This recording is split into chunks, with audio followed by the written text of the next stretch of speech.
Hey everyone, it's Brian from Your Paranormal. It's Paranormal 101. Today we're going over budget and capital raising for your paranormal group. So the first thing that you want to do is you want to kind of identify how you want to invest in your group.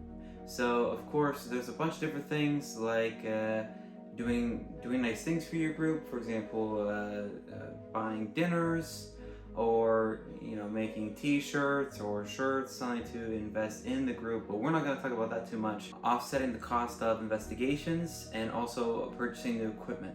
So it's very, very important when you're starting your paranormal adventure that you are looking at your budget and your overall capital raising techniques, because essentially just from the ground up you're not going to have any monies for your group, and so you want to be making sure that you at least know what you want to do with the money, whether you're trying to offset the cost for bigger investigations or you are going to be saving up for equipment that might not be necessary, but it's something that you want to save up for, like a big purchase, for example, like a Connect, like an SLS camera or a more fancy photo camera, whatever your goals are. So the second thing is implementing like a $15 minimum investigation. So if you have free investigations, regardless of the investigation, you charge $15. That way you can at least be getting $15 per person each investigation, even if it's a free investigation. So if you're looking at, you have a private residence, or you have a client's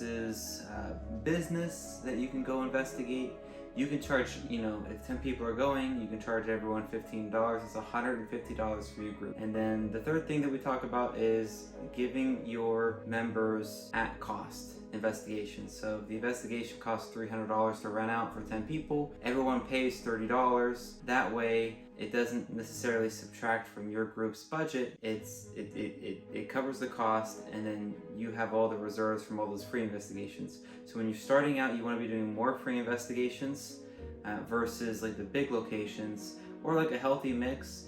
But your bread and butter is going to be those free investigations, the places that you can get into, and the way that you market it is, look, we're supplying all the equipment, we're doing all the planning, so that's way more than $15 of value, that they get to come tag along for the investigation. So $15 should not be a big deal whatsoever. And when it comes to like the big investigations, you can almost do them a favor and give it to them at cost.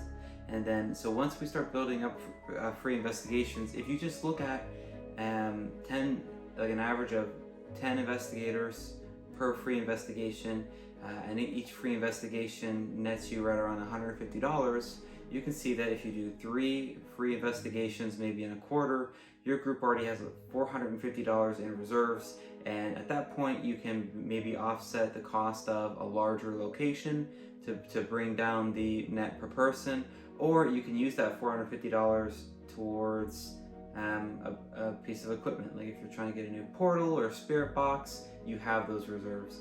But as a small group, or maybe even a group that's just starting out, the big things are, you need to identify what you want to spend the money on. You need to be making sure that you're doing enough free investigations to where you're netting like $15 per person, and a healthy amount of big locations, but give it to them at cost. They're getting a tremendous amount of value from that, because they just pay the cost of the investigation. They're not doing any of the setup. They're not paying any of the cost of equipment. That's all taken care of for them. So with those 3 things, hope you guys have a fantastic Monday, and we'll see you soon.